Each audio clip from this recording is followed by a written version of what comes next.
Hi, I'm going to show you how to make an electric circuit fan.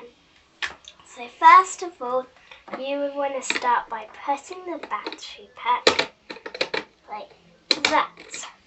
Then you would put the motor, just click it like that. Then you would need to put the 3 blue stick on there, then the switch, and then you would need to place the slots onto the pop outlets on here. And there are some rules. You must always have your hair back when you're experimenting, and with this one you mustn't touch the motor or the fan while it's in operation. So this is what happens.